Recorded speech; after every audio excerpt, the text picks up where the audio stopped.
And that's what's been lacking.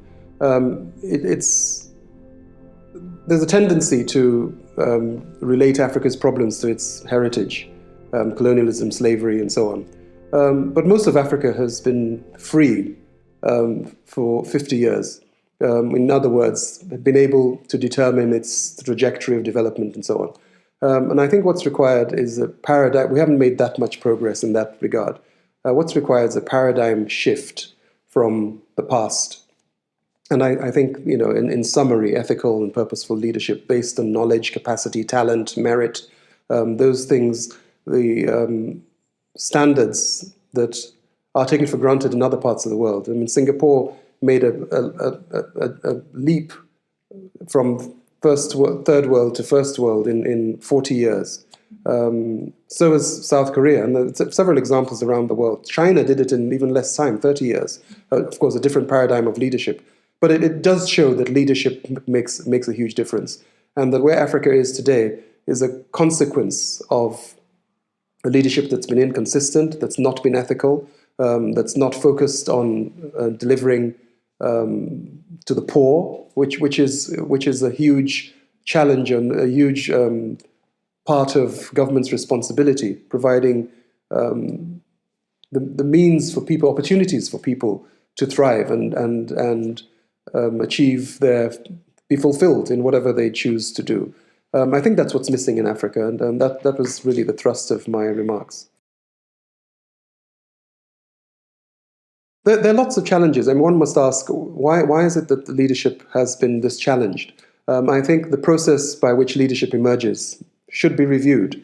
As I said, I gave an example of Singapore and China, and I'm not suggesting that we should adopt either of those models. I think we should look at our condition and see how we can ensure that leadership is not a lottery, which is what it is today in Africa. I mean, and it's not. There is very little preparation for it. I think one of the ways in which we can do that, I mean, if we talk about the future, we're talking about young people. What's the preparation for young people? I think the Leadership Academy here in South Africa is a great example, and a great example of that, where you create an institution that develops leadership qualities, that develops the leadership attitudes from a very young age. And so that when people are then thrust into positions of responsibility, they're not finding their feet in terms of the processes of leadership and how to manage and harness resources for the future. I think that it's not just education in terms of formal education and having knowledge. It's also character, because an ethical foundation is based on character. And we're a Christian group, and the qualities, even if China isn't Christian, they've adopted those values of hard work, of integrity, of ethical conduct, the rule of law. I mean, you wouldn't think of China as a country where the rule of law thrives.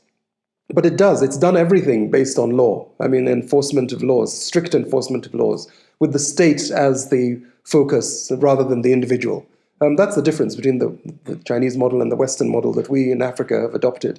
I think there may be something in between, where we can look at our leadership structures, look at the processes by which people emerge, and ensure that only people who have shown from their experience in the background, those qualities should lead. And I think that will make a huge difference in terms of the outcomes for Africa. And the most significant thing for me is being in a gathering that is optimistic in spite of the evidence that suggests that this optimism is misplaced. And I think that comes from faith. It comes from our belief in the power of the Holy Spirit, the transformative power of the Holy Spirit. I talked about that briefly when I said, the Great Commission to 11 ordinary men, and they couldn't have done it on their own. There were forces that were beyond them, that they themselves didn't understand. And I think those forces still exist in our world today. And it's to harness those forces to bring about the change in mindsets, essentially, attitudes, both of the leadership and the followership, because the followership also has a role to play in terms of obedience to law and so on. And I think that will make a huge difference for Africa. And it applies. I come from Nigeria, but I think Nigeria is a metaphor for the rest of Africa. A great metaphor, because it's perhaps one of the most endowed countries on the continent, and it has these problems. So the smaller countries with less endowment have no chance if you look at Nigeria's trajectory. I think identifying the problem is half the solution. I mean, once you and we did that to a large extent yesterday. What are the problems and what are the priorities? What are the key priorities? I enunciated three that I thought are very big picture priorities. You know, the choice of leadership, the issue of peace and security. I mean, a lot of Africa is still in turmoil, Nigeria included. We have an insurgency up in the north. It's destroyed people's lives. That we have 2 million internally displaced people. And then integration in terms of being able to speak with one voice. All these will, along with other things that need to be done in terms of reforming government and the civil service that needs to be reformed in terms of efficiency and speed. But I think that those are the big picture things are essential. But some of the smaller things will happen if you do the big things. And I think a group like this, in terms of the prayer that was said after my talk, was powerful in terms of invoking this power, if you like.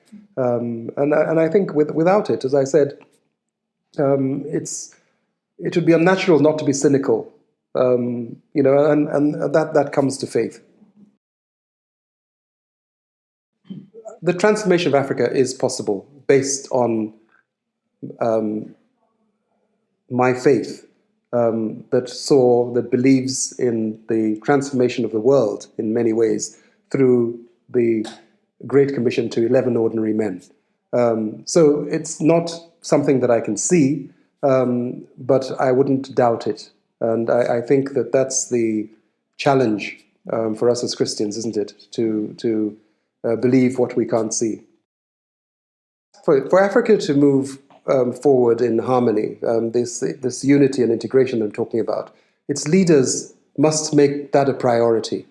And if they make it a priority, as I said, the areas of conflict on the continent have been reduced significantly. If the entire continent comes together to challenge some of the paradigms that have created the conflict, I do believe that Africa can have peace, which is an absolute fundamental for the development to take place.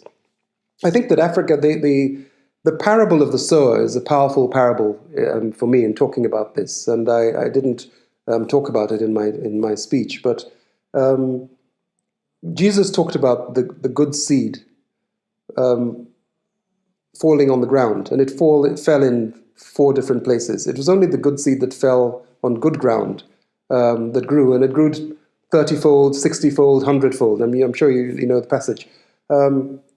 So it's not every seed that falls that will grow, and the nurturing of the seed is what good governance is about. And I think that that's what African leaders must come to terms with in terms of their responsibility, their duty, the challenge of leadership and the privilege of leadership, which they should take seriously.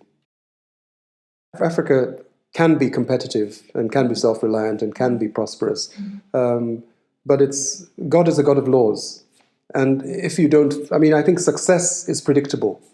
If you follow the rules that lead to success, you will get to success. If you don't, you won't. And Africa, for the most part, hasn't followed the rules, the laws, as it were. Whether it's here we're talking about the values, the Christian values of loving your neighbor and loving God. And we talked about other things that impact that, and I think that's the biggest challenge. And I think if we get that right, I think we will see change very, very quickly. And it's happened in other parts of the world, so there's no reason why Africa should.